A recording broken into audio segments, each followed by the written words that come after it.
il y a des forces qui sont contre l'Afrique depuis plusieurs siècles. Hein? L'Occident, l'Europe occidentale est contre l'Afrique depuis le 13e, 14e siècle, 15e, 16e, 17e, 18e siècle, jusqu'au 20e siècle. L'Europe occidentale est contre.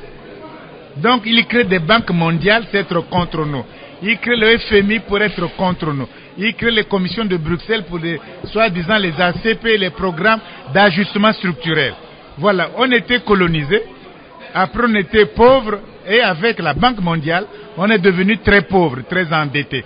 Parce que, citez-moi un seul pays qui est sorti de la misère à cause de l'aide de la Banque mondiale, dans le monde aujourd'hui. Quel pays qui a été sauvé par la Banque mondiale?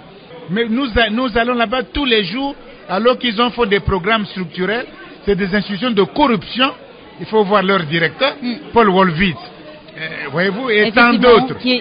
Hein? C'est des scandales sexuels, des scandales d'argent, de corruption. Ils ne peuvent pas vous aider. Les gouvernements européens, c'est les plus corrompus de la terre. Ils vendent les enfants de Christophe Mitterrand. Ils vendent les armes, non? Hein? Oui, avec l'affaire Angola Gate. Et Pasqua. Il a 3 ans, non? Qu'on a joué de 3 ans de jugement. Les Attali, c'est des grands intellectuels. Mais voilà ce qu'ils font. Hein? Les Falcone et tout ça. Mais vous les adorez? Les Borolé, tous ces gens. Vous les adorez en Afrique. C'est eux les patrons de l'Afrique. C'est eux qui colonisent. Et l'Afrique est contente comme ça. Entre-temps, ils ont le chômage, une jeunesse inoccupée, dans le désespoir, qui se jette dans les Canaries, que les militaires espagnols tuent dans les Canaries, en disant que c'est les requins qui les ont mangés. Et puis ils montrent quelques gens qui ont été pas sauvés. Mais les autres étaient criblés de balles. Voilà pourquoi on ne les montre jamais. On dit il y a 200 morts. Mais on ne les montre jamais ces 200 morts. Les corps, jamais. Parce qu'on les a tués simplement. C'est criblé de balles, c'est tout. Et nous avalons ça. On ne fait rien. On ne parle pas.